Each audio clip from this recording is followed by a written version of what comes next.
এই সুন্দর ডিজাইনটি আপনারা কিভাবে তৈরি করবেন তো সম্পূর্ণ ভিডিওটা দেখলে শিখে যাবেন আজকে।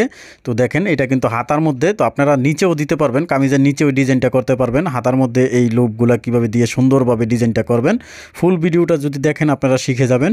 তো দেখেন ভিডিওটাতে কত সুন্দর লাগতেছে। তো আপনারা কিভাবে এটা তৈরি করবেন, কিভাবে সেলাই করবেন, সম্পূর্ণ ভিডিওটা দেখলে আপনারা শিখে যাবেন। তো প্রথমত আমরা এই যে লুপগুলো উল্টাই নিতে হবে, এগুলা আমরা লুপ বা কট বলে থাকি। তো এগুলো উল্টাই নিতে হবে, প্রথমে একটা চিকন সেলাই দিয়ে তারপরে সুই দিয়ে উল্টাই নিতে হবে। তো আমি এর আগে ভিডিওতে দেখাইছি, এই জন্য আর এই ভিডিওটা সম্পূর্ণ দেখাইলাম না, মানে দেখাইলাম না লুপ কীভাবে উল্টাইতে হয়। তো দেখেন তারপরে আমাদের যেটা করতে হবে, এই দুইটা লুপ একসাথে ধরতে হবে, যেহেতু এই ডিজাইনটা একটা কিন্তু সেলোয়ারের কাপড়, মানে একটা তো কামিজের মানে বডির পার্টের কাপড়, আর একটা হচ্ছে সেলোয়ারের কাপড়। তো প্রথম আমরা এই যে দেখেন যেভাবে ধরতেছি, এই যে দুইটা লুপ একসাথে করে একবারে মিল রেখে এভাবে সেলাই দিয়ে যেতে হবে। তো প্রত্যেকটা কিন্তু সেম নিয়মে এভাবে সেলাইগুলো দিতে হবে। আর এই ধরনের ডিজাইন আপনাদের করতে হলে একটা জিনিস আপনাদের অবশ্যই মাথায় রাখতে হবে, যেহেতু এগুলো লুপ উল্টায়া ডিজাইনগুলো করতে হয়, এগুলো কিন্তু অনেক সময় প্রয়োজন, সময় সাপেক্ষে আপনারা এই ডিজাইনটা করতে হবে। ঠিক আছে, আপনারা কিন্তু তাড়াহুড়া যদি করেন, যে ডিজাইন যে দেরি হয় যে তাড়াহুড়া করবেন, তাহলে আপনারা এই ডিজাইন করতে পারবেন না। প্রত্যেকটা ডিজাইনই সুন্দর ও ভালোভাবে করতে হলে একটু সময় নিয়ে ধৈর্য ধরে আপনাদের কাজ করতে হবে। তো দেখেন আমরা কিভাবে সেলাইটা করতেছি। তো এই নিয়মে আপনারা সেলাইগুলা করে নেবেন প্রত্যেকটা, মানে আপনাদের যেই কয়টা প্রয়োজন হয় আগে অনেকগুলো কেটে নেবেন। 1 ইঞ্চি 2 ইঞ্চি পরিমাণ লম্বা, 2 ইঞ্চি পরিমাণ লম্বা করে দুটোটা সমানভাবে কেটে নেবেন, লুপগুলা কেটে নেবেন।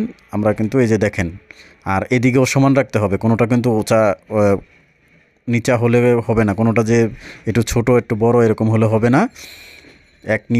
একই নিয়মে সুন্দরভাবে আপনাদের এভাবে লুপগুলো আগে সেলাই করে জয়েন করে নিতে হবে। আগে সেলাই করে আমরা এভাবে জয়েন করে নিলাম। তো দেখেন পুরোটাতে জয়েন করে নিলাম, এটা হচ্ছে হাতায়। তো আপনারা চাইলে কিন্তু কামিজের নিচেও দিতে পারবেন, এই ডিজাইনটা কামিজের নিচে দিতে পারবেন, যে সেমভাবেই। তো এইভাবে আপনারা সেলাইটা আগে লুপগুলো জয়েন করে নেবেন। তারপর আমরা এক্সট্রা একটা কাপড় নিলাম, 1 ইঞ্চি বা 1.5 ইঞ্চি পরিমাণ চড়া একটা এক্সট্রা কাপড় আপনারা বডির পার্টের মানে কামিজের পার্টের একটা কাপড় কেটে নেবেন। কেটে নিয়ে তারপর এটা জয়েন করে নেবেন। তারপরে একটা চাপ সেলাই দিয়ে নিচ্ছি, যেন আমাদের সেলাইটাতে পরে কোনো সমস্যা না হয়।